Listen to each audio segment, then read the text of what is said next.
The Jake Asman Show will begin shortly. Thanks to all these great Patreon members who help support the show. Get your super chats ready. Jake will be here in just a moment. If you love the New York Jets, this is the place to be.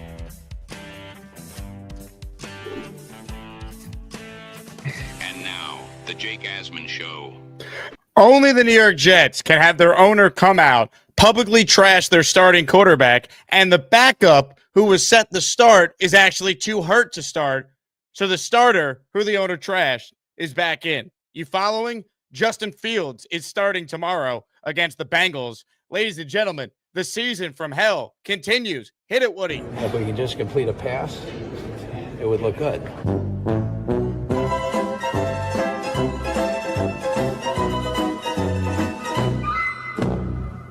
I mean, wow. Wow. You can't make it up. If we don't laugh, we're going to cry. I mean, you really cannot make it up. Justin Fields has to start in this game tomorrow against the Cincinnati Bengals because Tyrod Taylor, who the head coach said is day-to-day, but all the day-to-day guys are looking good towards playing, he's actually too hurt to play. And look, let me say this for Glenn.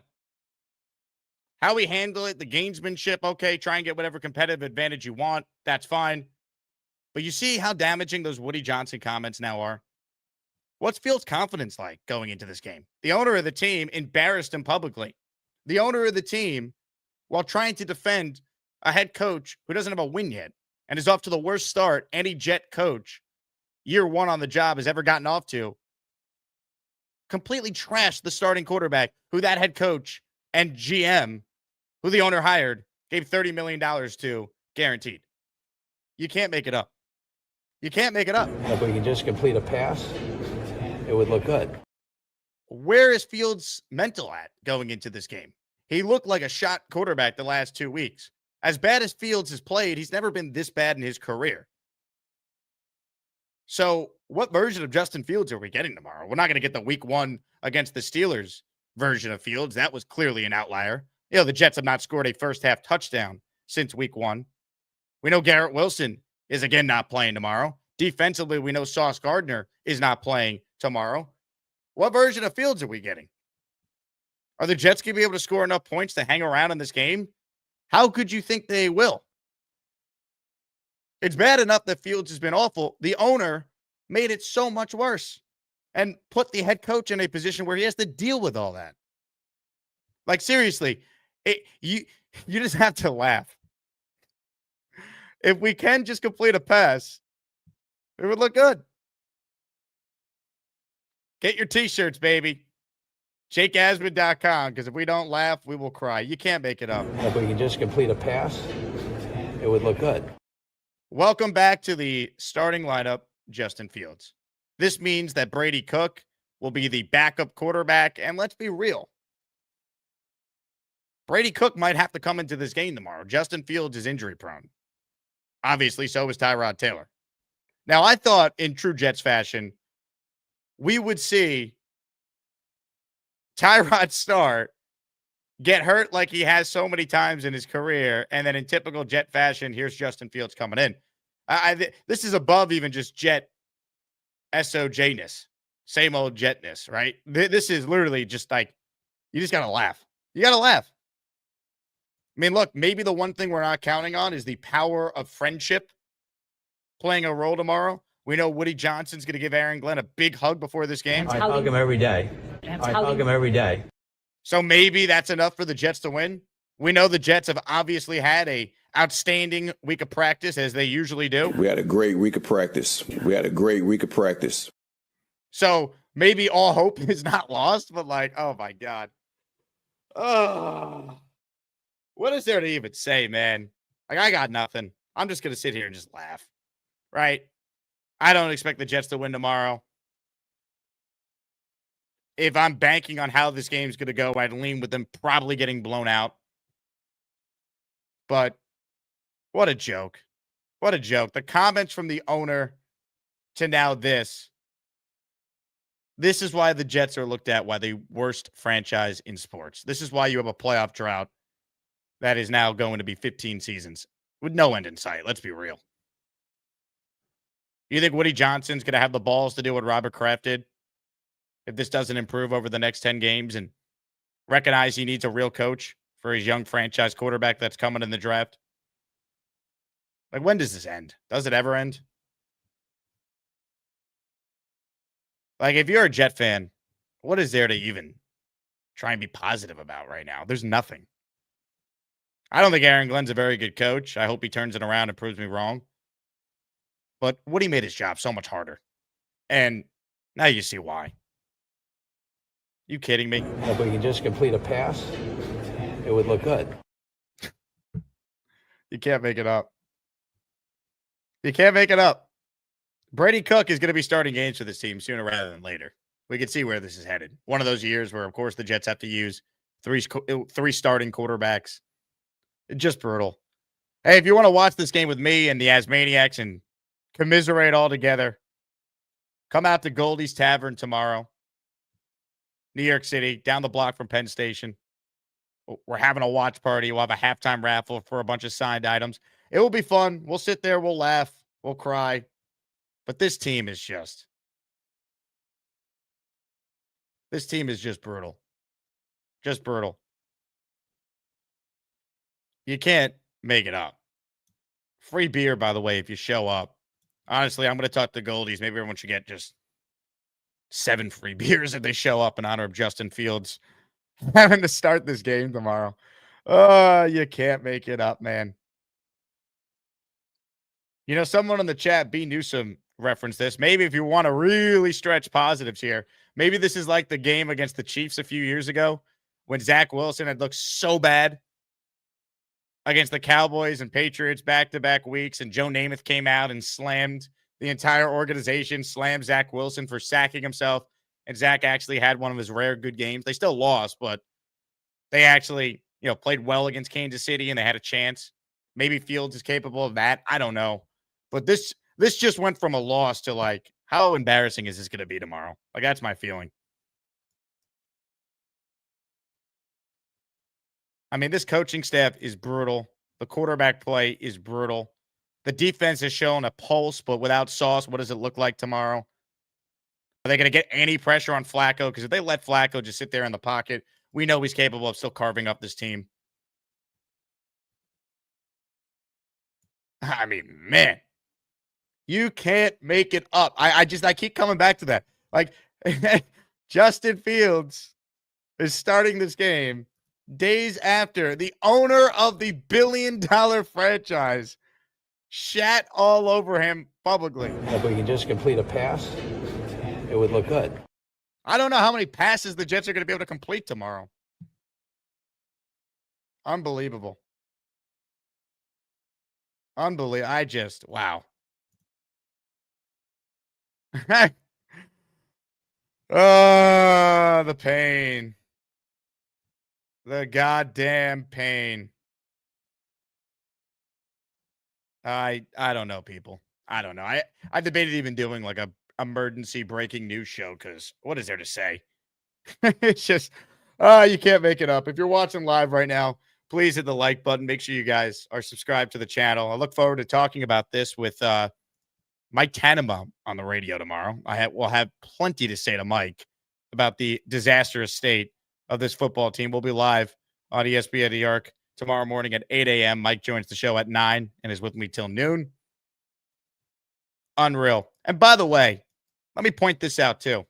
Oh, Jake, you can't bring Aaron Rodgers back because he's old and he's going to get hurt. Tyrod, out. Fields already missed a game previously because he got concussed. Entire starters in the AFC North. The only guy who is healthy is Aaron Rodgers, who did play 17 games last year, oh, by the way, for the Jets. I'd like to point that out, too. But let's be real. I know a lot of people are upset Rodgers isn't here. I actually look at it differently as someone who wanted Aaron Rodgers back. With this coach, this OC, the way this team is run, it wouldn't have mattered. Wouldn't have mattered because they still would probably only have 2 or 3 wins and people would be blaming Rodgers.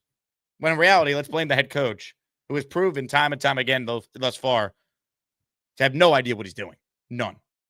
And I hope he proves me wrong and changes the narrative, because I'm a Jet fan at the end of the day, and I spend 4 hours a day, 365 days a year pretty much talking about this team. But this is just one of those years where you could smell the 2 wins if we're lucky. You could smell it.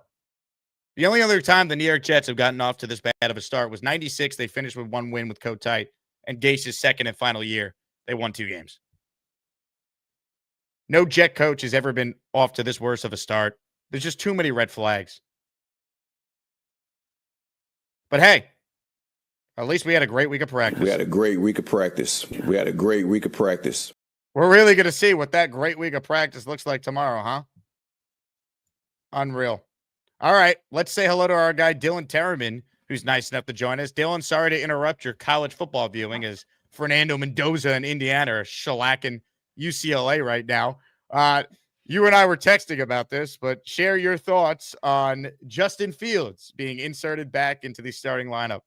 Yeah, I can't believe that they've decided on a beautiful Saturday where Fernando Mendoza is up 4 scores in the first half to come at us with this buffoonery of a take. And Costello obviously broke the news. It's just ridiculous, man. How fitting, though, is it that Woody Johnson comes out and says the most inflammatory things about Justin Fields, and then AG's, kind of middlemanning of the interpretation is, well, Woody didn't directly say he doesn't like Justin Fields. And I'm like, come on, man. Like, you can't say that's the argument that you're going to go with. That's very weak in terms of trying to find a middle ground between player and owner. And then I even discussed it with you 2 days ago. I'm like, does Justin Fields even sit this game? And Brady Cook is the backup, and Justin Fields is just the emergency third. And now Brady Cook has to be the backup, but it's just to Justin Fields. So it's like, how the hell do we get here? And then I think the biggest red flag in terms of being great at practice, who got the practice reps, Jake? Was it Tyrod Taylor thinking that it was going to be him all week until the bone bruise was too much, and now he doesn't even travel to Cincinnati? Like, how did we get here? Who took the practice reps? And what is so good about us on Wednesday to Friday that I should buy into? Oh, man. I'd recommend this to the Jets, to Woody Johnson, to anyone over there that watches this show. Mm-hmm. Televise your practices. Because if you guys are as good in practice as you claim, I'd love to watch it. I really would. At least it will give me some semblance of a football season. All right, I'll throw that on instead of the actual game on Sunday. Oh, you can't make it up. And I wonder now, right? Fields mentally, he kind of looked like Zach Wilson at the end of 2022 and then 2023, where you could just see the confidence just not there. He's holding onto the ball. To quote the great Sam Darnold, he's seeing ghosts out there, right? Fields, that was how he looked before Woody opened his mouth this week and said what he said.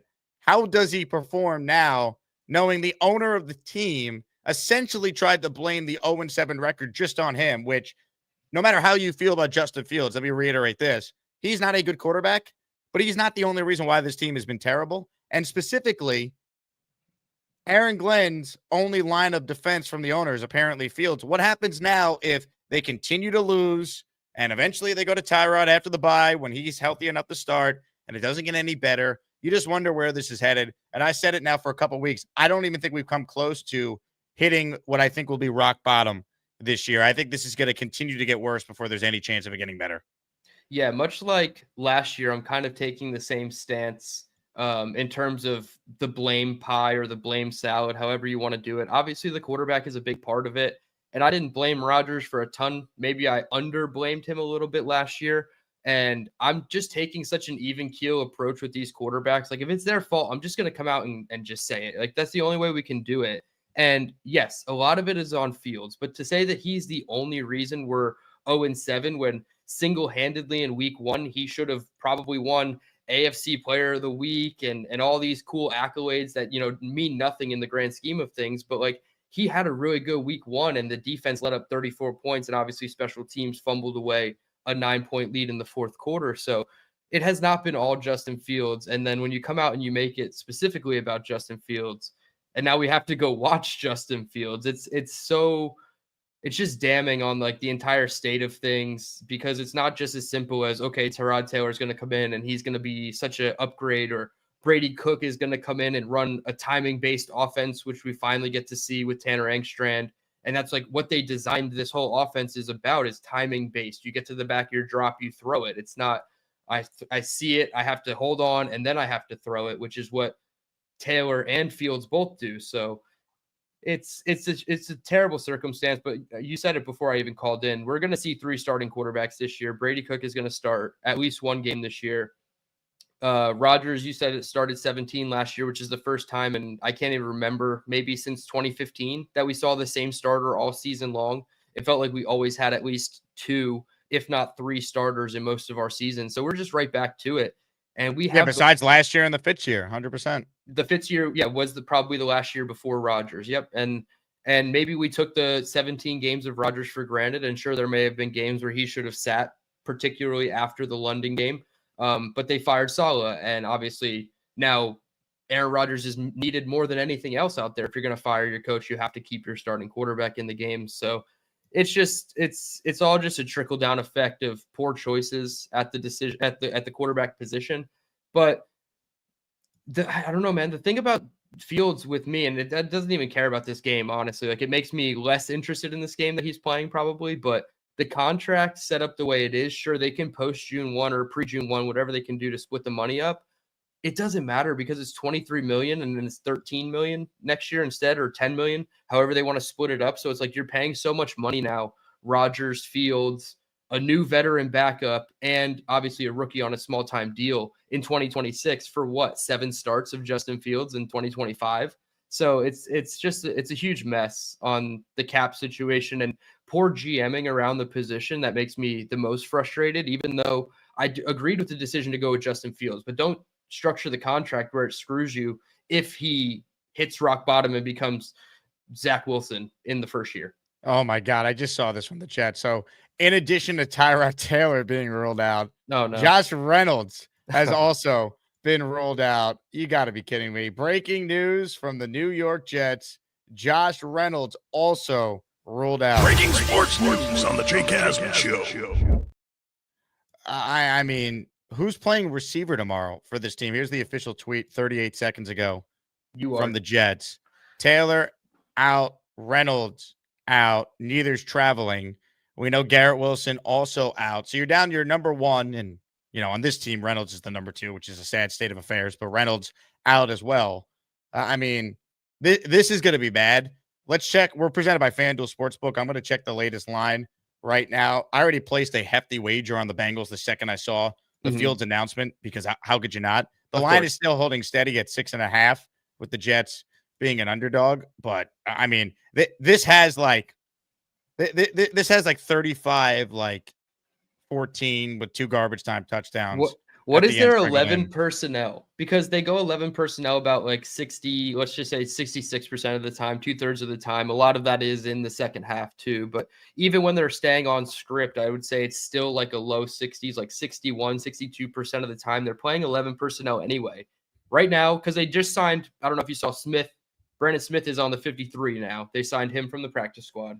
So you have him, and then you have Arian Smith and Alan Lazard as your 11 personnel. Like, that's awful. With Justin Fields or Brady Cook throwing them the ball, Mason Taylor is just going to be running out there having fun. I want to see Brady Cook, because at least he can complete at this point, dude. At this point, and I'm not trying to like shit on Justin Fields like whatsoever. I tried to give him a chance, and I feel like what we've seen over 7 games is it's not worth it. Like, you're just competitively, or you're not even competitively losing at that point. Like, Brady Cook, you're trying something different. You're taking a different approach to it. You can't just try the same old thing and think it's going to work, because how many drives is it going to be of Justin Fields before we know he doesn't have it? 2 or 3. And then we're just like, okay, put Brady Cook in. He's not throwing the ball. He's taking 2nd and 3rd down sacks for absolutely no reason. So how many net passing yards does FanDuel have him on? Over under like 45? Man, let's take a look at that right now. It just and I think they do just like raw passing yards, so they wouldn't even count in the sack yardage, obviously, which helps him get a bigger number. No passing props listed now, because they have to come up with whatever the new lines are. They don't know how to do it with Justin Fields when it's this bad and they don't know how to make a line. That just kind of shows you when Vegas isn't willing to put their money up on something, that's bad. Unreal. Eli says I just hammered the Bengals -6.5. How could you not? Seriously, like at least if I'm going to root to be wrong, I'd rather lose my money and the Jets win than win a bet. But watch, typical Jet fashion. This game will somehow be close, and I'll lose my bet, and the Bengals will still win. But here's what I'll say, and this is what's going to determine a large part of like the coaching. Like I said, in those 10 games moving forward, how do they handle this situation? Because with Tyrod as the backup last week, they felt comfortable going to him at the half. Do they feel less comfortable switching to Brady Cook at any point in this game because they have less confidence in him as opposed to just trying to keep Fields in there if he's struggling? So it's like that's going to be the, I guess, the measuring stick for me with the coaching staff in this game specifically.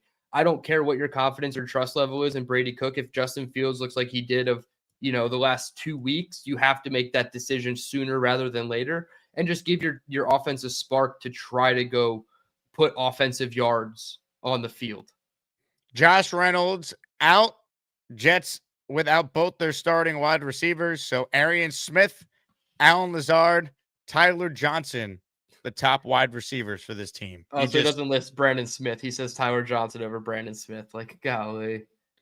I agree with you, though, Dylan. Just try something, man. Give Brady Cook a chance. If Fields looks absolutely inept at halftime once again. Unreal. We got a bunch of you watching. Sorry you had to give up a Saturday to pay attention to the Jets being the Jets and dealing with a quarterback circus.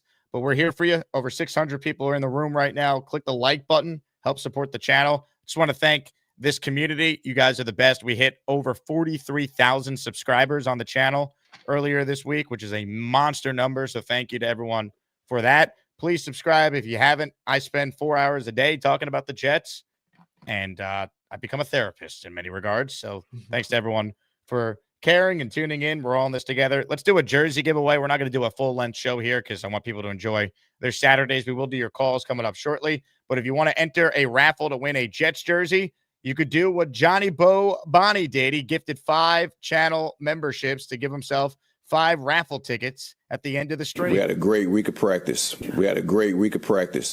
Damn right. Matt L. also says, I want in on the jersey raffle. Hugs for you, Matt. I hug him every day. And then how about this? Bucks Fanatic, a 20 spot. Are you kidding me? He's not even a Jets fan. He just loves the show. If we can just complete a pass, it would look good.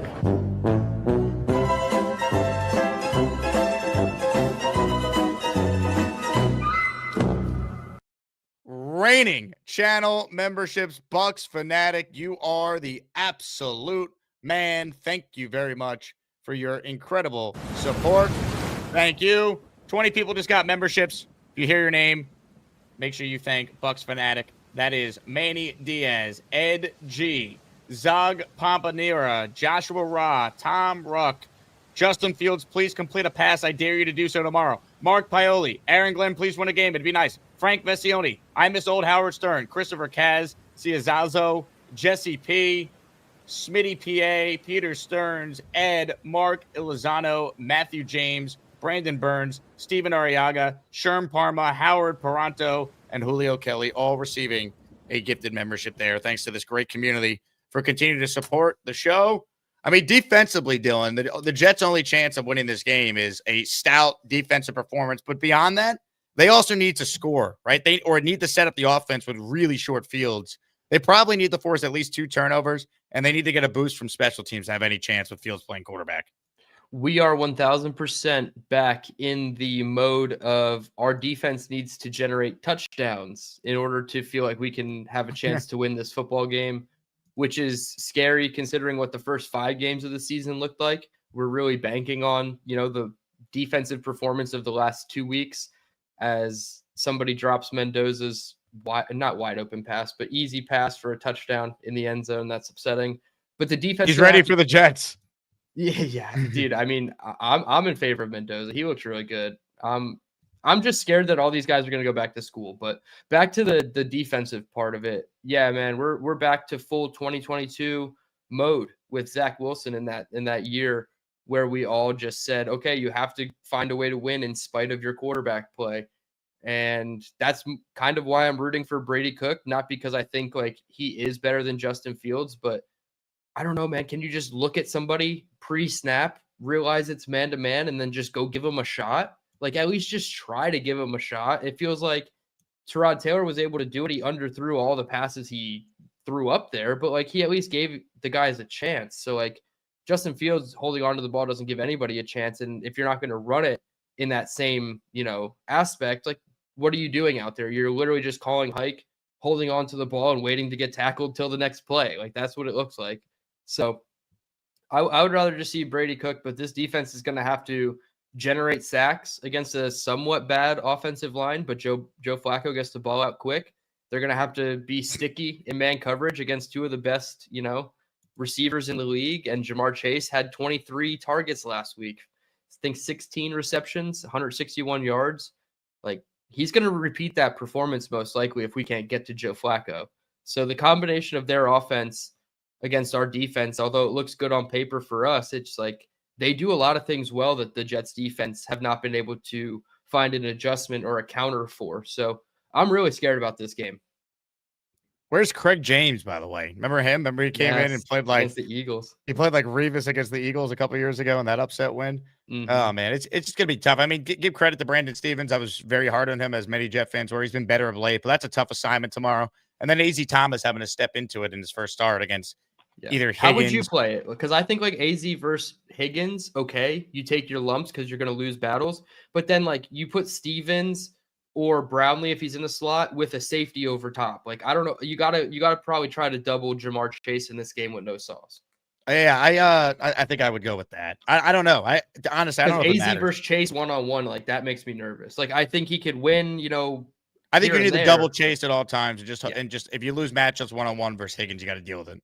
Yeah. And that's what Tomlin didn't do. It was so weird how he decided to play against the Bengals on Thursday night. I felt like everything was open in the flat. Like, it was pretty soft coverage. I don't know if he was trying to like pay more attention to other things, but like I felt like they game planned for Jamar Chase so wrong and he was wide open like every time. So don't let him get open within like 5-6 yards of the line of scrimmage and kill you with his moves after the catch. I'm right there with you. Comments, questions, super chats, cut the line. Emergency Saturday show. By now, I'm sure you've heard the news, but Tyrod Taylor, who Aaron Glenn said yesterday is day-to-day, but he felt good about his day-to-day, guys. There was some gamesmanship there. I think the Bengals probably were preparing for Tyrod, but let's be real. Their preparation for Fields, I don't think they're that concerned because Fields has given you no reason to think that he could throw. And the advantage of having Fields, Dylan, is that he could take off and run. Problem is the Jets haven't called a whole lot of designed runs for Justin Fields. I don't know if they're afraid of him getting hit again or Fields is telling them he's not comfortable doing it. But like Angstran, I thought called a phenomenal game in that opener against the Steelers. There were 15 different design runs for Fields in that game or different actions where he faked it and threw, like just things that you could do with a mobile quarterback. And we have not seen really any of that since. Yeah, the leg contusions he suffered in Miami must have been like so bad that he couldn't do anything the last few weeks. And when you couple that in with the fact that he's not the only quarterback, but a quarterback who is like the perfect example of I need confidence to do well in this league, that is not going to help him when his bread and butter is that stuff that we saw in week 1. Even if you're reading the zone read stuff wrong and you're handing it to the back when you should keep it and the end man of line of scrimmage pinches down, that's okay. You can lose, some zone read things and still come out successful as a dual threat quarterback. It's when you always hand it off, no matter what the situation is, and they only design 3 designed runs for you in a game. It felt like they only had up until he got smacked and left the game against who was that, Carolina then? They had 2 or 3. That might have been the third designed run, and it was a 3rd and 7. They ran with a blocker out of shotgun with the running back or tight end in front of him. They ran for 15 yards on 3rd and 7, and it looked great, and he slid, and he did everything right, and then he just gets smacked. So it's like the one time that he did something, where he should be building confidence, it was immediately taken away with the hit, and then he's benched, and then he doesn't come back in, to finish the game. I know he came back in the second quarter. So if they're not going to run it with him, like that's, again, just Go play somebody that you think is going to fit what you want to do with your offense. No longer the offense that you think you have to build around Justin Fields, because it looked completely different when Tyrod Taylor came in the game. It certainly did. They ran that flea flicker. That flea flicker is the ultimate sign of I have confidence in my quarterback to do those things. Everybody else can mess up on the play when Justin Fields is in, but you can't run that flea flicker to Justin Fields in the shape that he was currently playing in. So I don't know. I just show me a playbook that looks like an NFL playbook, and I think Brady Cook gives you the best chance to do it. It's amazing where we're at with this team, folks. It really is.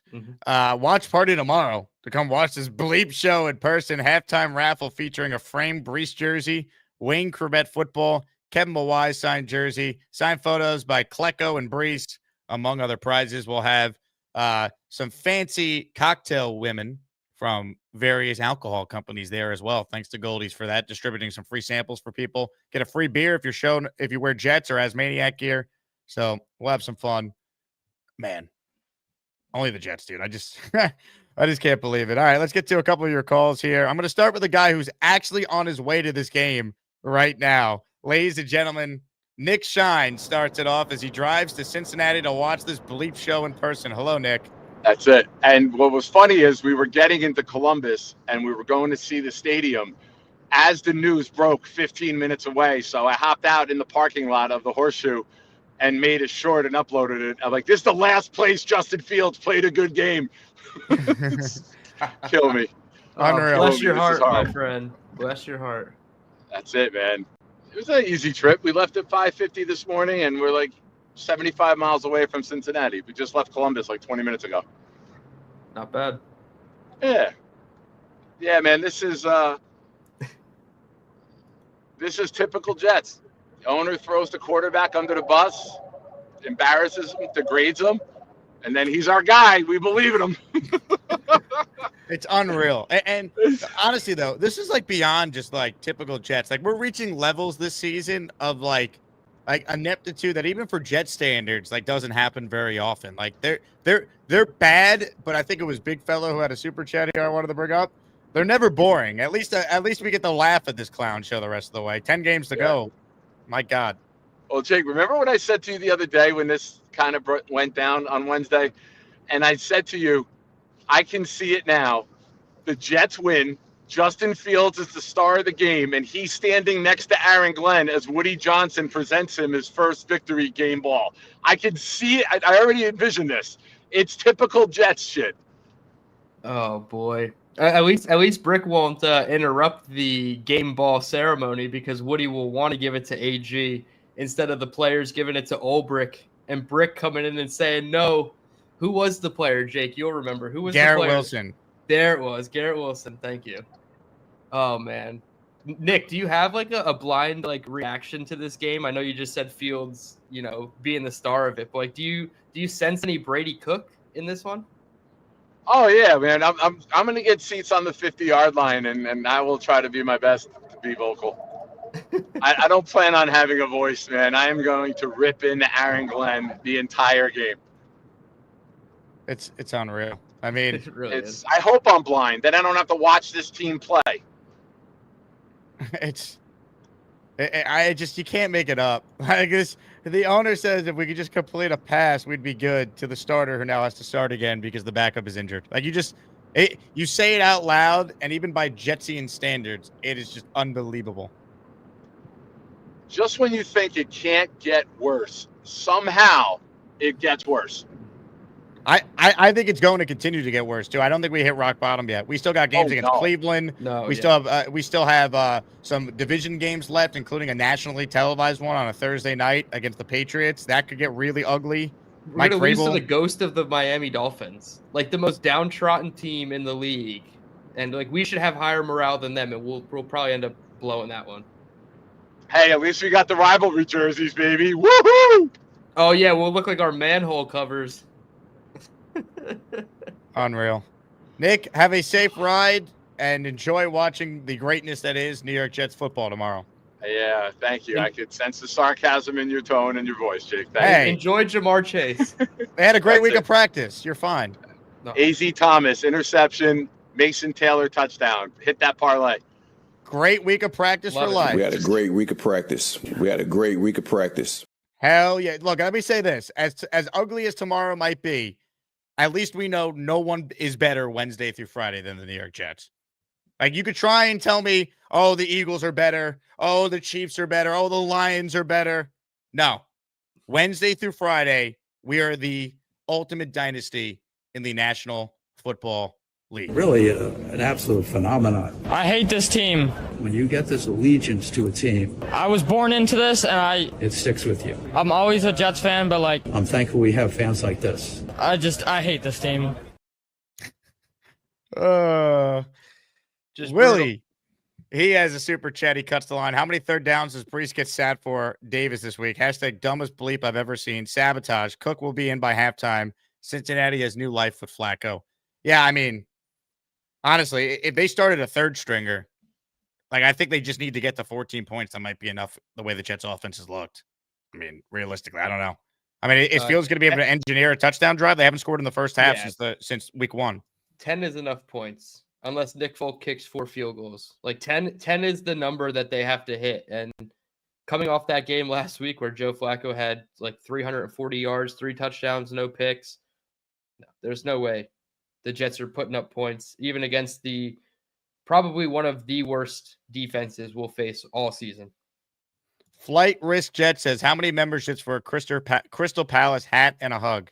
I don't know how much those retail for, but maybe we'll do a Woody Johnson authentic Crystal Palace cap that he has to wear to the league meetings for the New York Jets. Jake, we went to high school around the same time. Do you remember Crystal Palace vodka? I feel like I should. It came in like the handle was plastic. That's how you knew it was high quality. Okay. That's what I think of every time I hear of Crystal Palace and Woody Johnson in the same sentence. Bucks Fanatic. It's our guy, Shake and Bake, who gifted 20 spots memberships before. Jets going to win 17-10. Defense gets a pick 6 and shuts Flacco down with 4 sacks. Let's get it. I mean, this could be one of those like 3 touchdown, 2 interception type of Flacco games. But I just think you just know with that offense, they're going to be able to score at least 20 points realistically. And like the Jets, I don't think are good enough to get to that numbers. That's the problem. Yeah. So I know you just were talking about the defensive side, obviously, but offensively, somebody talked about the third down usage for Breece Hall. And I talked about this with Buffalo earlier in the week. We've had 91 snaps of third down with a running back on the field. Of those 91, how many do you think Breece Hall was on the field for? Oh, tell me. 29. Ugh. Isaiah Davis leads the clubhouse with 51 total snaps on third down. Braylon Allen had 11 before the injury. Makes no sense, man. Use them both. Use them both. Put them on the field together. Like Breece Hall should be playing receiver tomorrow in a lot of packages. Let him play receiver, and Isaiah Davis could be in there for pass protection on obvious. Like, because that was Engstrand's excuse this week. Well, we needed Breece out there because protecting the quarterback's the number one thing. Nah, man, you got to score points. Who gives you a better chance to do that? Breece Hall lined up is a better receiver than Allen Lazard, a better receiver than Arian Smith, and a better receiver than anyone you're going to call up in the practice squad. Tyler Johnson included in that as well. Breece should be lined up in the slot for half his plays on the field tomorrow. That's what I would do if I'm trying to do something different to give my team a chance. 100%. And I didn't even think Braylon Allen was like such a difference maker where I thought this was going to be true. So like the injury doesn't derail it. But from like a fantasy perspective with Breece Hall, I truly thought that there was going to be a world where the offense was tailored to where he had dual position flexibility and like fantasy, lineups where he could be used as a running back or a wide receiver just based on all the things that we heard the coaching staff talk about. Obviously that clip of AG at practice, like it seemed like he was literally going to be lined up at wide receiver like 30-40% of the time and be like a true wide receiver 2 of this team. So like to have it be what it is now where the usage is just like completely the opposite of what I thought we would have with Breece. It's I don't know, man. It's terrible. Just use both running backs. It doesn't make sense. Third down, if Breece doesn't get the ball, say you do play action on first down and you get 5 yards, whatever, then you run it with Breece. He should not come off the field. Just move him to wide receiver and put Isaiah Davis in the backfield.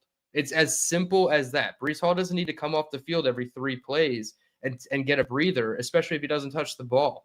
And if he does, then that's more about him than it is the coaching staff. But that's just not the situation.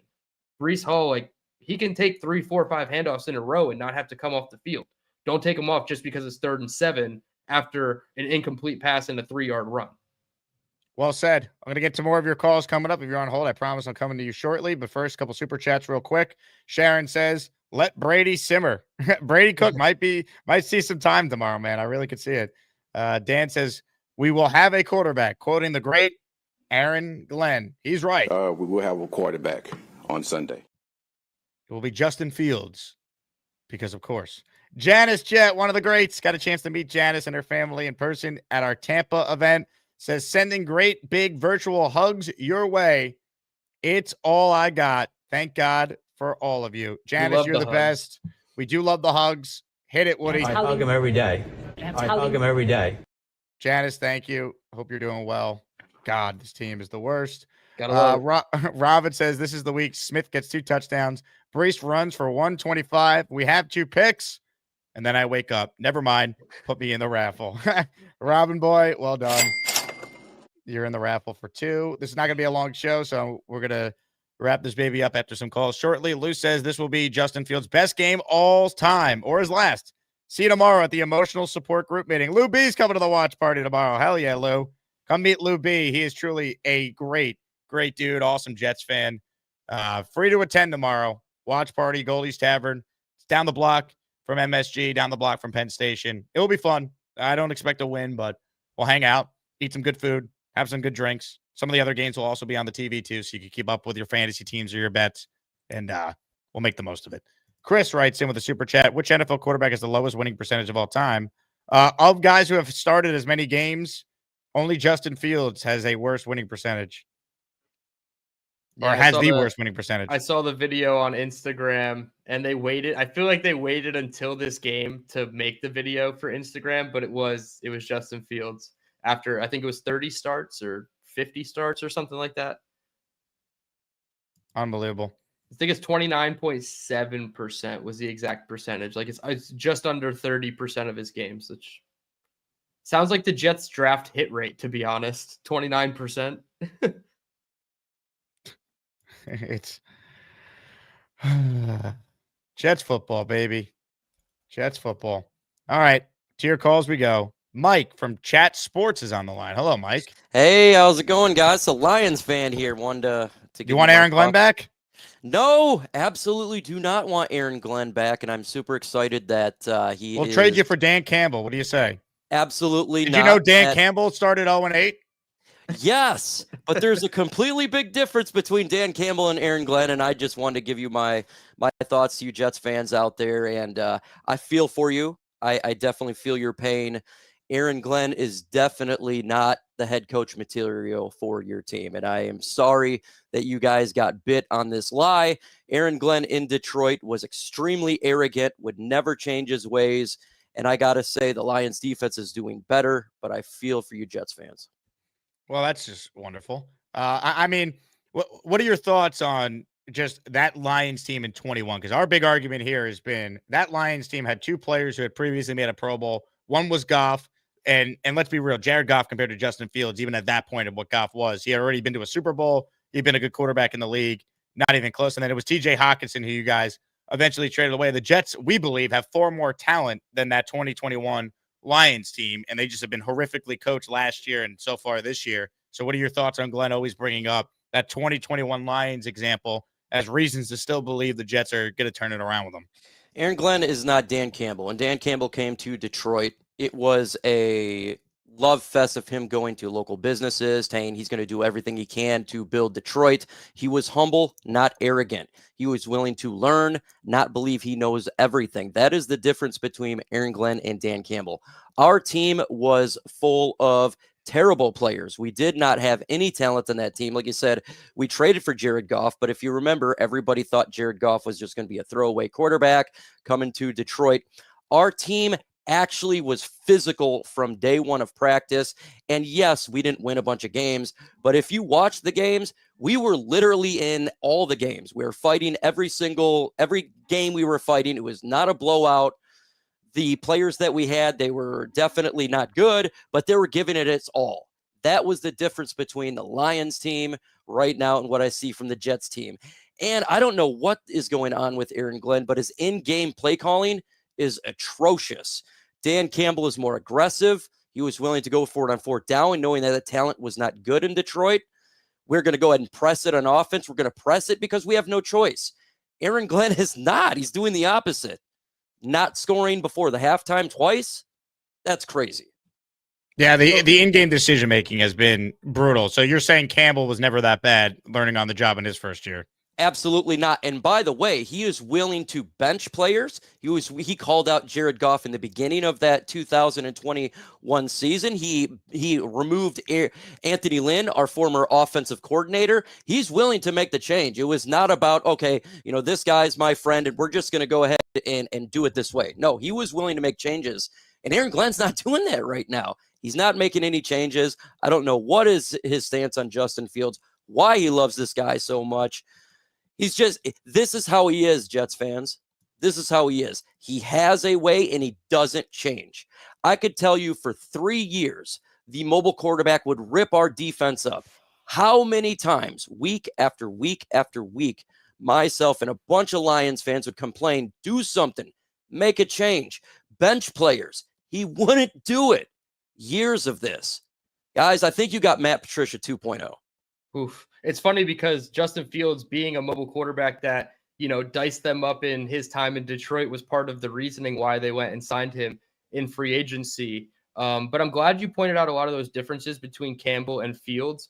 And maybe I'm asking you to tell on yourself a little bit here, Mike, but during that 3-13-1 start and then the 0-6 start the following season, what was your perception in real time about Dan Campbell? Like, were you out on them like Jets fans are out on AG? Because it feels like there's some who are rightfully so not, in on Aaron Glenn, but then there's some that also think because the Lions did all of that and went 3-13-1 and then 0-6, the Jets need to weather the storm and it's all just going to be okay. So in real time, were your thoughts Dan Campbell's not the guy, we're the worst team in the NFL, everything's got to go one and done, and we got to get a real coach in here? So the Lions situation, the franchise, when we restarted compared to what you guys is completely different. We basically got a new owner. We got a new general manager. Chris Spielman came in and helped out. We brought in a bunch of Lions former greats. My boss, Herman Moore, he was brought in. You have Barry Sanders in there. You had players of the team come in and say, look, this thing has not been working out for the past 30, 40 years. Something's got to change. That's why they brought in two individuals that were completely different from what we have had. Dan Campbell, the blue-collar, grit former player, humble guy. He's never thinking he's better than anybody else. And then you got Brad Holmes, who was all about, finding talent. You put them together.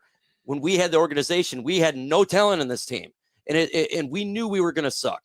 All the Lions fans knew we were going to be cheeks. Why is that? We had nobody, but we had to build it the correct way through the draft. We had to be patient. We understood that this team has sucked for so long. What we have been doing for many years does not work. It was time to completely tear it down. And that's what we did. And we were patient. We watched the games. We knew that the players were competitive. We knew that our coaches were doing the best that they could do, but we just didn't have the talent. That is the difference between the Lions and the Jets. You guys have far more talent than we did. The quarterback position is one thing that is hurting your team, but the arrogance of Aaron Glenn, inability to remove Justin Fields or bring in another quarterback is what is destroying your franchise right now. Yeah, 100%. And the defense, returned 8 of its 11 starters a year ago. There's talent on this team. The Jets have a former first-team All-Pro on all 3 levels of their defense. Offensively, they have a legit number 1 wide receiver in Garrett Wilson. They have a legit running back room with Breece Hall. Braylon Allen, he got hurt, unfortunately. Isaiah Davis is not a bad player. Offensive line-wise, I know obviously it took time to build that in Detroit, but the Jets, they've invested 4 first-round picks on their offensive line, and one of those guys is hurt, but they have 2 bookend tackles starting for them. It's just they shouldn't be this bad. We had expectations, at least me as a non-homer. I thought they were around a 6 or a 7-win team. They should be in no position to be the worst team in football right now, and they clearly have been. And I don't know. Once again, Glenn's a defensive guy, but he's not calling the plays on either side of the ball. His clock management, in-game management's been terrible. Everything he talked about, the arrogance you mentioned, we felt that here. And if they're sitting there with the number 1 pick in the draft, we have no faith in them being able to, 1, pick the correct quarterback, and even if they do, actually coach up and develop that quarterback, where you guys obviously made a great hire with Ben Johnson, who coached up Goff. We're in a complete uncharted territory with what our coaching staff can do for any quarterback they invest a top 3 pick in. Yeah, you guys are getting close to that first pick in the draft where you're going to have to be looking for a quarterback for your franchise. And look, we had Matt Patricia for 3 years. He destroyed our franchise. We had Matthew Stafford. We were a relevant franchise. He came in here and absolutely nuked it. I really hope they terminate Aaron Glenn for you and your fans. As a Lions fan, I know what misery is like. I know what watching terrible football is like. And I know when you have somebody that runs a franchise that can really hurt it for many, many years. I really hope they let him go for you guys. I think you guys made the wrong hire. I think the media completely lied to you. Everybody said he was this great genius, but as a Lions fan who watched defense every single game and called plays every single time, I was losing my mind. It is not what they told you. Yes, we had injuries, and that did happen last year, especially at the end of the season. But you can't discount all the other years that he was with us. Our defense was trash the whole time. It was 31, 32, 30. And then now we get Shep come in, and it's doing great. Shep looks like a great DC right now, honestly. I was watching that game with the primetime game, and I'm like, who are all these secondary members? Like Howlett, and I mean, obviously Jets fans are familiar with Arthur Mollett, but it's like, they just have guys in that secondary that just aren't household names, and they're doing, incredible things. And that's a testament to coaching. And I think Shep's doing a great job there. Yeah, it is a testament to coaching. And that is what's the difference, I think, with your franchise right now, unfortunately. With that said, if they do decide to make a change, you guys do got talent. You're going to have a high draft pick. Mm-hmm. You're going to be able to, like, if they do, be probably a decent team next year, but they got to cut the cancer out. I really hope they go ahead and fire Aaron Glenn, and you guys don't have your franchise destroyed for this 3 years if he's in here, or the next 5-6 years, because it's going to take a while when you have a bad guy in there and they just get rid of all the quality talent and how you run and operating a quality franchise. But I appreciate you guys having me on for a little bit. I do got to get back to work. Mike, appreciate it. Do me a favor, reach out to me, shoot me a DM on either like Twitter or Instagram, or email me. My email's in the description. It's my last name, first name @gmail. Would love to have you on during the bye week for the Jets coming up. Get more insight on your perspective as a Lions fan on everything. Absolutely. Thanks for having me on. And Jets fans, hey, we're here for you. We feel for you guys. Hey, we appreciate it, Mike. I'm definitely rooting for the Lions and their fans, another tortured franchise. DT, I know you got to run, so I appreciate you coming on, giving us your thoughts on the breaking news here. I'm going to get to the last remaining calls and wrap this up because, quite frankly, I can't continue to talk about the Jets anymore. It's killing me.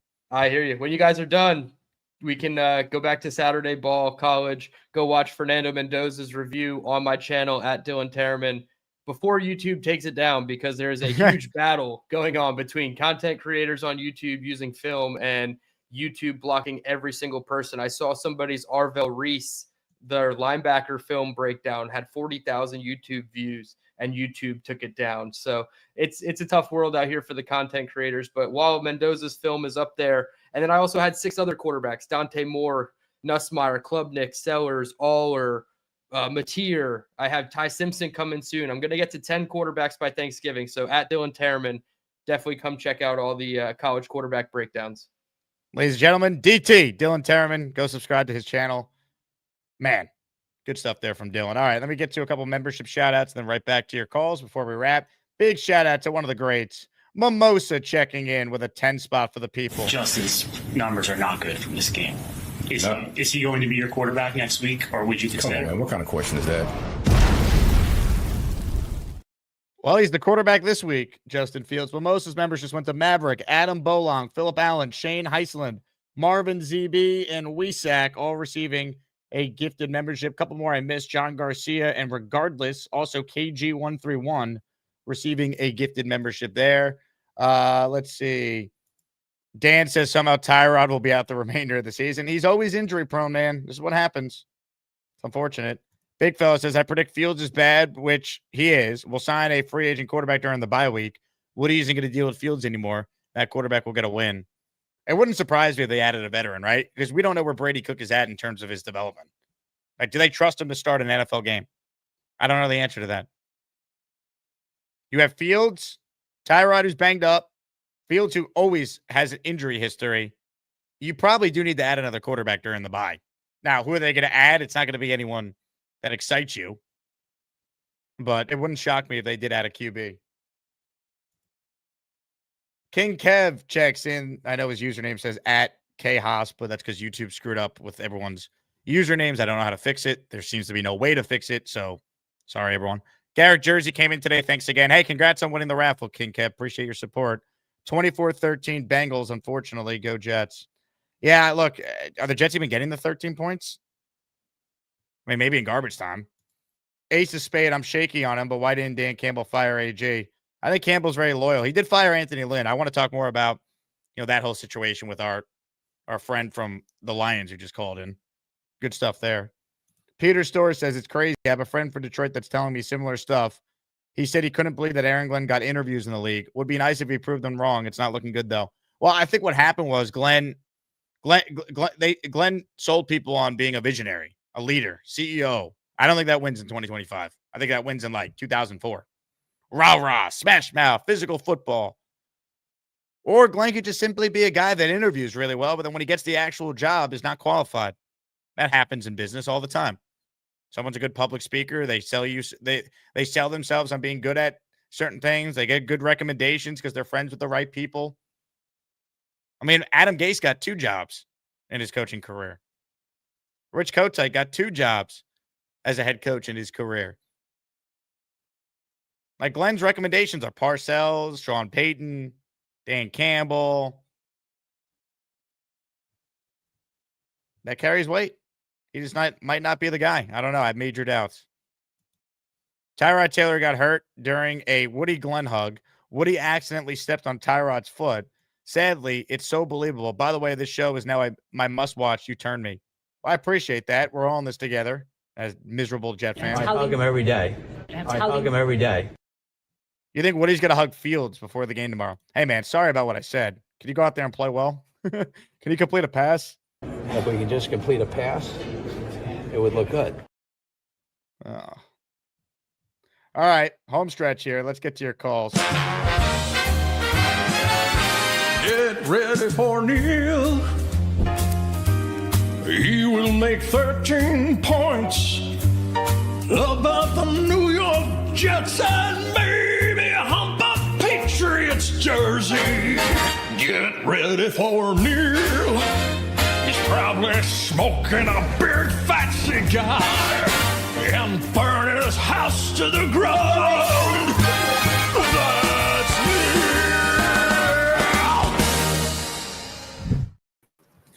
Jake, my brother. Hello, Neil.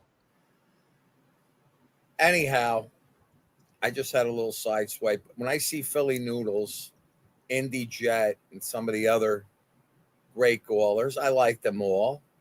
It just gives me it's like PTSD when I see that name, when I think about that Rodgers fights we all had and get rid of him, and it's going to be better off without him. And he's a big head case and all this other shit. At least I watched a few touchdowns. I think there were 28 of them last year. Now I'm back to Zach type football where we get a touchdown every 2 or 3 games. I just saw this guy Mendoza, 35 points and a half. That's pretty damn good. He's good. He's really Holy good. Shit. There's a bunch of good quarterbacks. Are the Jets going to pick the right one and then develop them? That's the question. Well, now I know one thing for sure. This guy Mendoza is going to be the number 1 pick. Hands down. He might not be. Ty Simpson could be. Moore could be. Yeah, Even there's other guys. All right. Let's just say he emerges as the number 1, right, Jake? Yes. Okay. We're not going to have the number 1 pick. That's going to happen. We're going to beat Buffalo at the end of the season. And I think they win 2 of their last 3. I've been saying it for months already. There you go. And then we'll pick 3. And then we'll get the second or third best quarterback. And that's going to be it. Well, that's okay though. Yeah, honestly, let other teams make the pick, and maybe the Jets stumble into their franchise guy. Like, to me, there's multiple guys. They're going to end up with one of them, and to me, it's way more about who they put around that quarterback from a coach and personnel standpoint than who they even pick. I'd prefer Mendoza because it feels like he might have the highest floor as far as like games played and pocket, just being able to drop back and throw. But I don't know. I just saw him on the run to the left and rifle one into the end zone.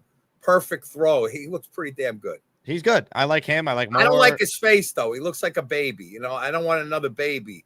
Could he grow some facial hair, for Christ's sake? Maybe look a little more mature?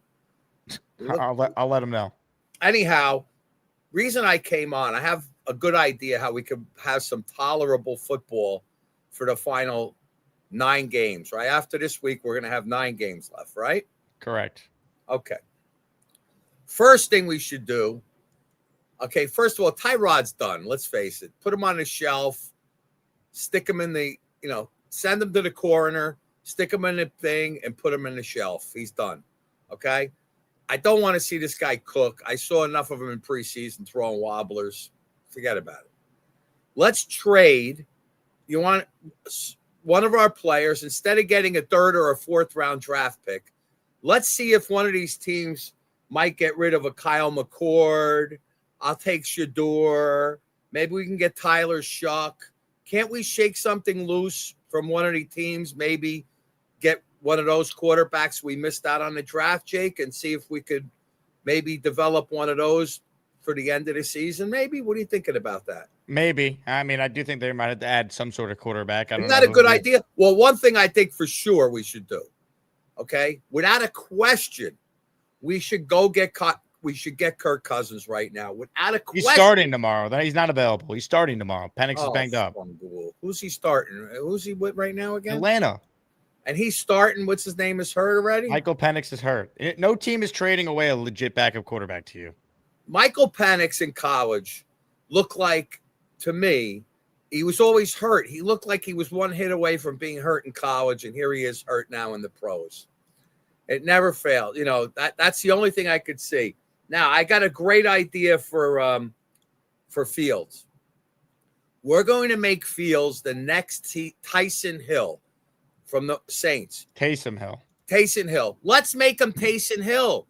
We need him next year. We're paying him anyway. Let's bring him in packages where he could run and pass option and take off and create some offense that way. And then bring, Cook in or whoever else we're going to get in the trash heap at the quarterback position.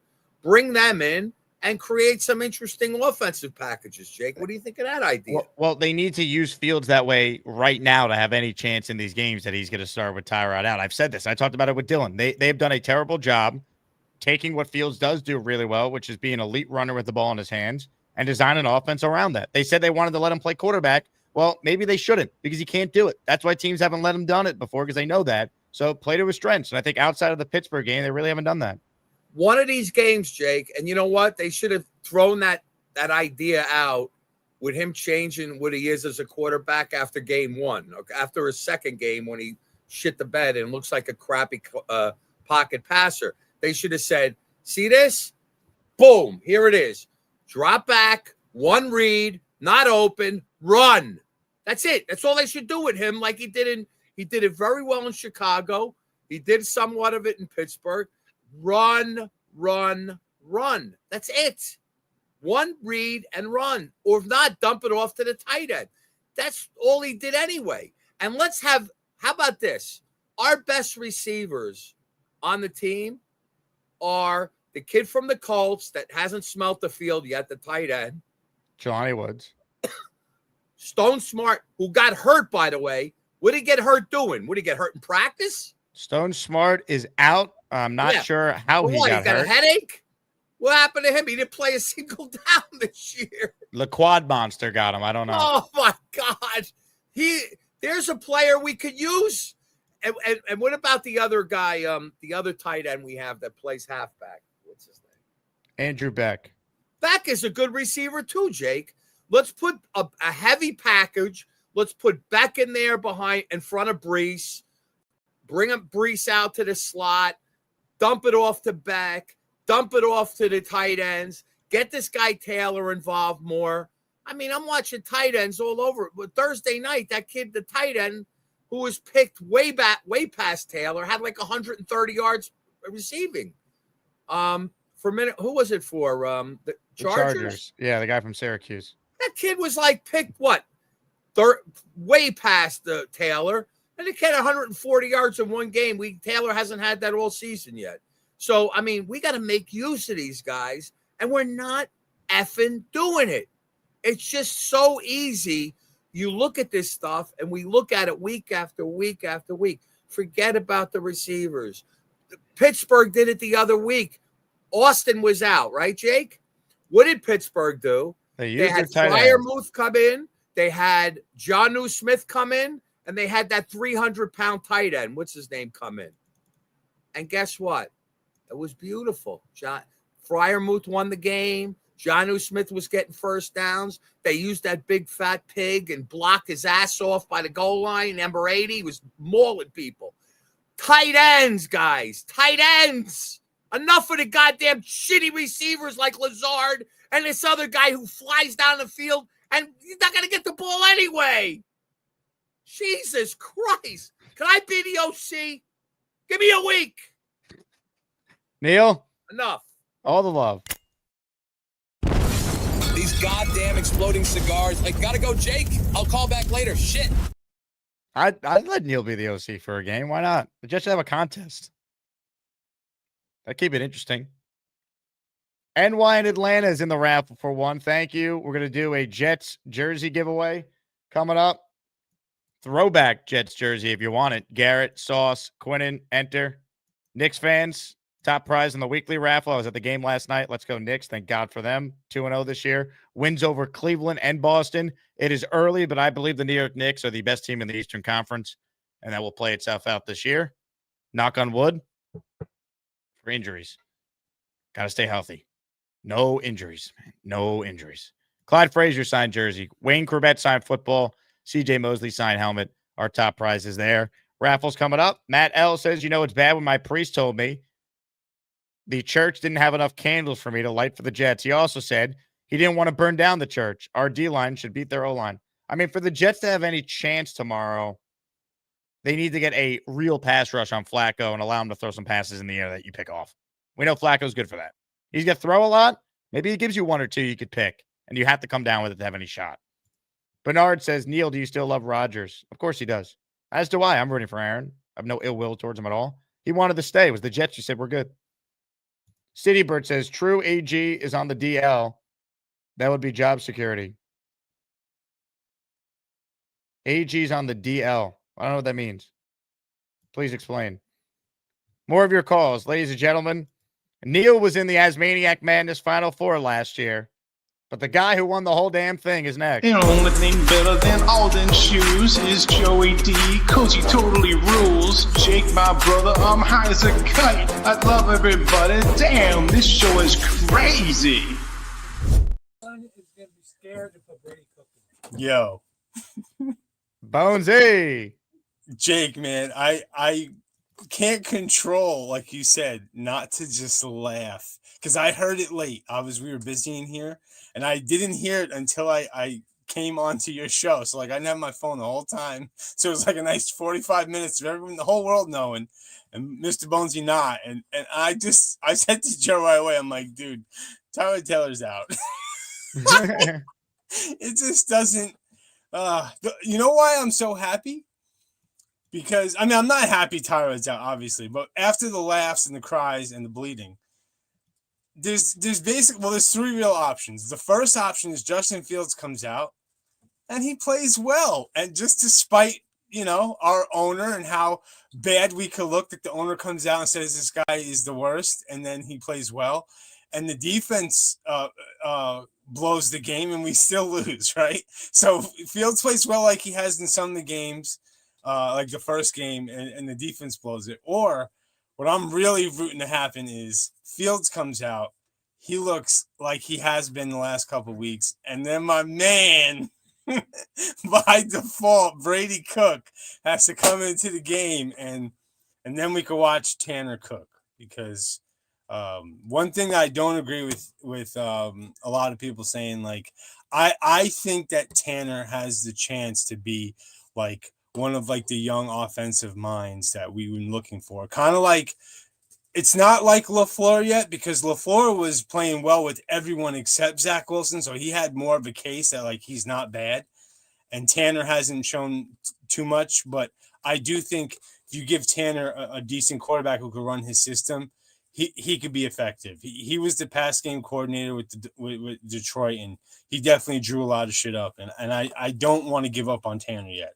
That's the only thing that I like that Glenn has done in unless he gets credit for Briggs and Phillips tree, because I did like that one, but I don't know if that was more Glenn or Muji. But oh, Jake, man, I don't know, dude. How you feeling about my boy Brady Cook? Is it his time to shine? He's going to see time at some point soon, right? Because now the other Jet thing that can happen is Fields gets hurt and Brady Cook has to come in, and here we go. I mean, it would be hilarious, though, if he came in and looked good, and then we have 2 weeks of debating who should start at quarterback for the Jets. I mean, I'd start Cook if he actually looked good, because why not? But you know what, though? That doesn't happen to us. It doesn't. How cool would it be if after all this, Woody said that, all of us shitting on Justin, he comes in, he plays well, and we get a dub? I mean, that's like the wish, man. I'm not like a hater. I want to see a win. I don't care about 0-17 and screw. Let someone else screw up the draft pick, and we'll just let what's his name? The Texans had Stroud fall into their lap. Drake May fell into the Patriots' lap. What was Drake May? The third quarterback pick? Correct. Like, come on, man. Most of the best quarterbacks were not first overall. Exactly. Like, most of them. Like, seriously, look around the league. Mahomes wasn't. Lamar wasn't.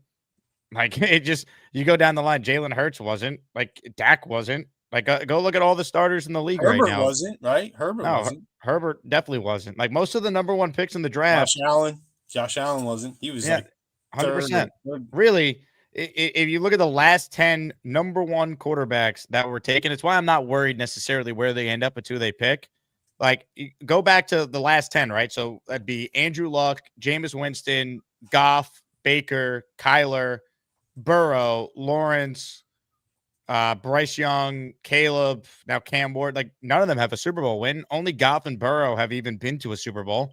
Only Luck and Burrow, like, definitively worked out. And, like, Luck was banged up and couldn't stay healthy. He's retired. Burrow's dealt with a litany of injuries. Like, Goff and Baker are having success on different teams, not the one that drafted them.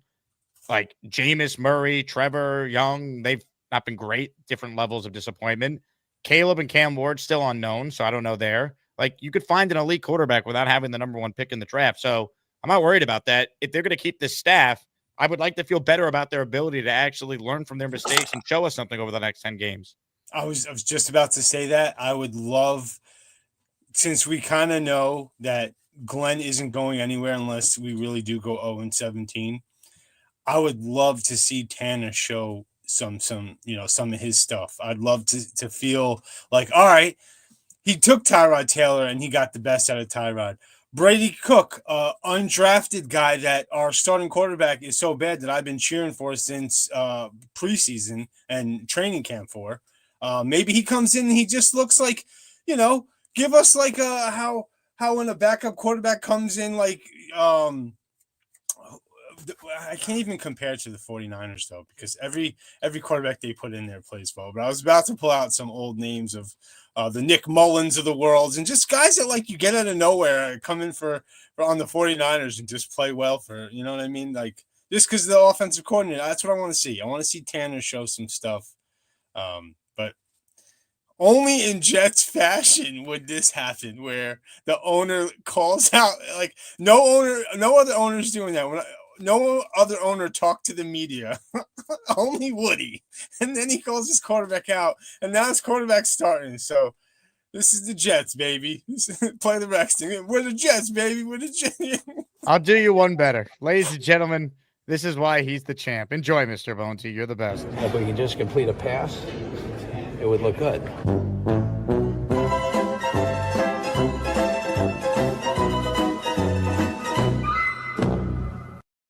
Unbelievable. Can't wait to talk to Mike Tannenbaum about this tomorrow. Tune in, everyone. ESPN New York, 8 to 12. Mike joins at 9.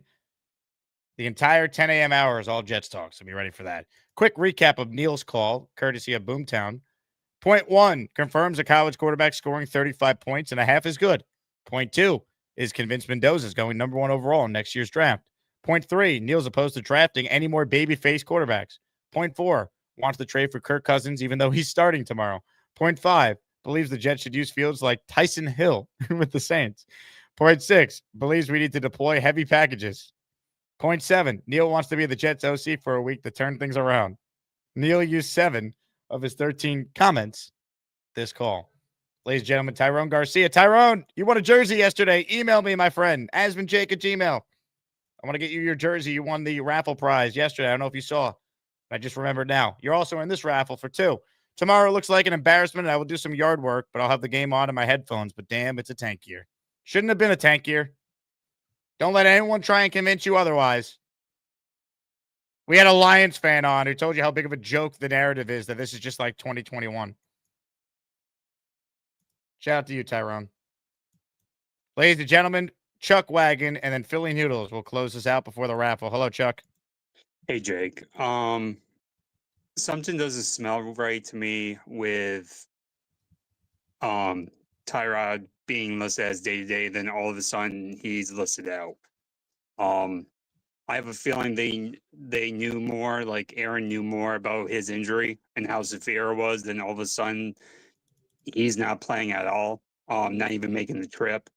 So I think that's doing a more disservice to not only the fans, but everybody out there who relies on the coach being open and honest. And that's something that Aaron has not been from the beginning. So I'm really, I don't think I really would say disappointed. I'm really starting to get pissed off by what he's doing. So you're just starting to get pissed off? I'm sorry? I said you're just starting to get pissed off? They're 0-7. Like I said, most of the time I've been numb, but now that numbness is starting to turn into anger, and it's just, it shouldn't be. It really shouldn't be. So I don't know. I just think there's more to it, and they're just, if he won championships like Belichick, I can understand you want to be clock and dogger and not give up too much information, but you haven't even won a game yet. You don't need to, act like you have to be secretive and all that. So a little bit more transparency may make him a little bit more likable, just a little bit. So will make him more likable? Winning football games. I agree. Everyone's always looking for like reasons. Win games, man. Takes care of itself if you win. But if you act like an a-hole and you're 0-7, it looks really stupid. Yeah, I agree with that. And that's why I'm starting to get a little fed up with his act with the media. Because even though he's speaking to the media, he's also speaking to the fans. And I find it very disingenuous. So, my opinion. Chuck, appreciate you. Have a good I hug him every day. I hug him every day. So Bonesy makes an interesting point here, and I want to respond. He says, I completely disagree. I think AG being done with the media makes more sense. They were trying to hide Taylor was hurt. We all thought Taylor was starting. So did the Bengals. Well, here's the thing. Yes and no. The one thing I would say for Glenn, though, I don't think he needed to be so combative about it. I think he doesn't do himself any favors with that. I think, and I suggested this yesterday, I think Aaron Glenn yesterday could have easily gone out there and just said, we're still talking it over as a staff. No decision has been made yet. Like, not the, I know who the quarterback is, but I won't tell you. You know what I mean? Like, kind of like picking a fight. Like, I just don't think he needs to do that. That would be my recommendation to Glenn. Like, I get what he's trying to do, right? Obviously, yeah, Taylor's hurt. They didn't want that out there because they wanted to surprise him with Fields. Great. But I feel like his approach could have just been, hey, I'm still discussing it with my staff. We haven't made a decision just yet. Or I'm not ready to announce a starter at this point. We're still weighing a couple things. I just don't think we need to make it so combative because then it becomes a national story, which it did yesterday. Those clips were everywhere. Like, there's a way to respectfully answer those questions without doing what he did. Because at 0-7, picking a fight with the media is silly. Like, you don't need to do that. Like, that's the last thing I think Glenn should be doing. Like, I know the quarterback, but I won't tell you. Like, once again, if it's about a competitive advantage or gamesmanship, say I'm still talking it over with my staff or we haven't made a decision just yet. But when you act like a tough guy and your team's 0-7, fans see that, and your perception is you look like a joke. So I just think it's unnecessary to do that. I don't disagree with you, Bonesy. Obviously, he's saying what he said because he's trying to get that advantage, which he now has, hopefully. But there's no advantage if Tyrod or if Fields comes in and can't complete a pass, to quote the owner. So we'll see. All right, last chance to get in the raffle here. We have a bunch of people that gifted. Ladies and gentlemen, Pino says AG complete for Gazy. So far, yeah, it's disappointing, man. At least they practice well. We had a great week of practice. Last chance to get in the raffle for a Jets jersey. Philly Noodles will close us out today on our emergency Saturday show, which only the Jets can give you emergency Saturday shows at 0-7. Hello, Philly. What up, man? Man, Chuck Wagon. I think the thing is he's so honest. He's become a PR nightmare right now. That's what's going on with Glenn. He's just got there's ways to talk out of it. You know what I mean? You already know that. We've already made these points like for the past 2 weeks. He's doing that to himself. He's doing himself a disservice at that point. Neil's funny. We're going at it. I know the lovers, Rogers, are coming out of the woodwork, and the grout lines. I get it, but there's no point to discuss it. We're past it. And if I'm to bring it up, he's 4-2 with a team that was 4-2 last year with a shitty quarterback. So whatever. He's moved to different pastures. Good for him. My thing is, Rodgers' situation happens. We're having a shit season. It might be a blessing in disguise. It's terrible to say, but we strike on a number 2 quarterback, number 1 quarterback, right? Like, whatever. I don't even – the things that need to be addressed is all the little things. You need to start running your rookies more. We need to see what you have in them. Obviously, you're not going to the damn playoffs. Let's start like all the other second half things. If he doesn't do second half season coach things, then we should be alarmed and be worried that it's just going to be really fucked up for the whole second half. Like, that has to occur. Bonesy saying with Cook and everyone, all of us are like, all right, we'll see what we got in Cook. So many people have already, reporters have said it. Cook barely made the third string. It's not a good sight that happened to him. Like, Adrian Martinez got picked up by the 49ers. Would they have picked up Cook? I don't even know. But that's something to question because they know an evaluated quarterback well. So, I'm just, the gamesmanship with him, with his press conferences have been so stupid. This week, Fields is out. I had a feeling Fields just felt like it. It just felt like he was just going to drop that bombshell. Yeah, Fields is playing. I'm becoming a loss for words for what they could do defensively. I'm sorry, everybody's saying maybe AZ Thomas does something. Come on, man. You're telling him he's got to either guard Chase or Higgins, bro? Like, dude, he's going to get cooked off the line for at least half the game, at least. I had to score with Tyrod if possible, 31-10. I'm gonna go 38-6. It's field goals, unless Fields is on fire and he decides to get angry and actually run out of the pocket or throw the ball before 3 seconds. I mean, he's had the opportunity to do it and he hasn't done it. So what makes him think he's gonna do it now? Because he got benched half a game. Really, Glenn caused 2 wins to not occur.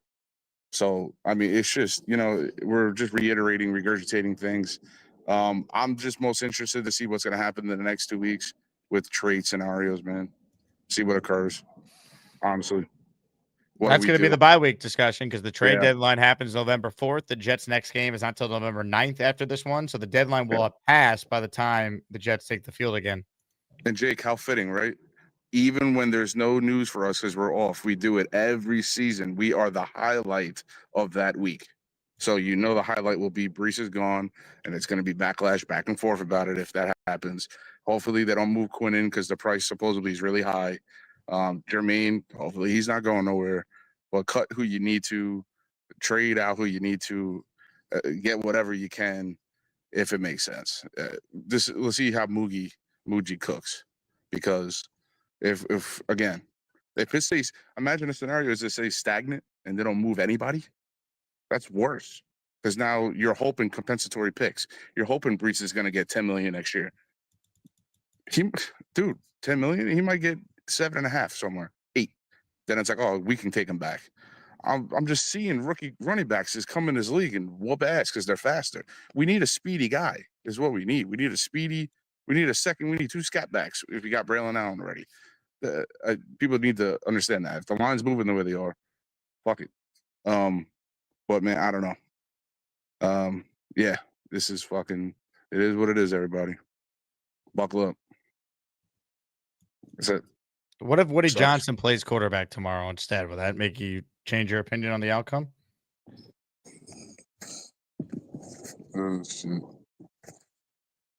Oh, you're asking me. I thought you dropped my. Look at that. One pass. Dude, can you imagine if he went off the brick and he said, what's his rating this week on Madden? Like, how far has it plummeted? Be like, watch me cook. If we can just complete a pass, it would look good. I want Woody to start tomorrow. Why not? Let's have some fun. Look at that cannon. Look at that arm. Big fellow. Josh Reynolds is out too. Fantastic. Yeah, we said that earlier. Can't make it up. Thanks to everyone who's watching. Hit the like button. If you haven't subscribed yet, please do so. That's how I make my living talking about this trash team. We hit over 43,000 subscribers. We have the biggest YouTube channel for Jets content as far as total subscribers go. Plus, a bunch of you listen on Spotify or Apple every day, so we're grateful for that. Man, even on a Saturday, they're giving us this. What a season. What a year. All right. I'm going to spin the wheel of champions. Ladies and gentlemen, someone's going to win a Jets jersey. Who? Let's find out right now. It's time to announce the winners of the weekly Asmaniac raffle. Let's spin the Jake Asman Show Wheel of Champions and find out which Asmaniac is winning an epic prize. You see the Wheel of Champions on your screen. Now it is time for the raffle of all raffles. Someone's going to win a Jets jersey. You pick the player and the color, and we send it to you. Here's what we need. I need you to email me if you win, asmanjake@gmail.com, your name, your address, player you want, color, and the size. Good luck to everyone. And remember, if you don't win, you automatically are still entered in the weekly raffle, where we combine everyone's entries over the course of the week and raffle away at least 3 signed items, or just 3 great Jet prizes. And this week, it's not just Jet prizes. In honor of the Knicks kicking off their season, a signed Walt-Clyde Frazier jersey is our top prize. Ladies and gentlemen, to the raffle we go. One can win.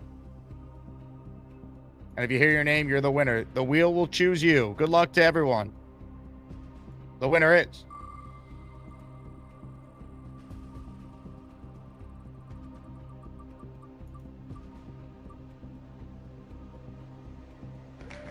Bucks Fanatic. 3rd time this man has won a prize. I'm going to find some sort of Bucks-related item to send him, because I don't know if he wants a Jets jersey. Unbelievable. Ladies and gentlemen, give it up for Shake and Bake Bucks Fanatic. Since you are a Bucks fan, and I don't have a Bucks-related clip to really play for you, I'll play you a clip because it happened when the Jets played the Bucks.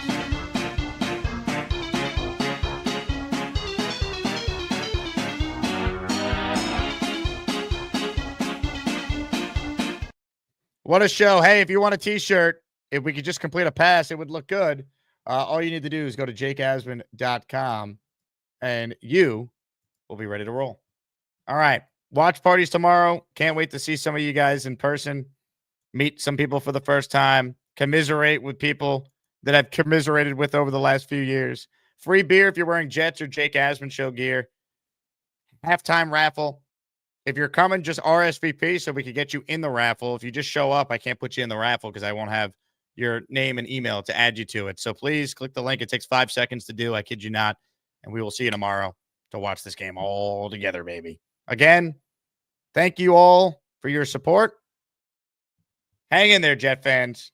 As bad as tomorrow might be, at least we had a great week of practice, right, Aaron Glenn? We had a great week of practice. We had a great week of practice. We had a great week of practice with our guys.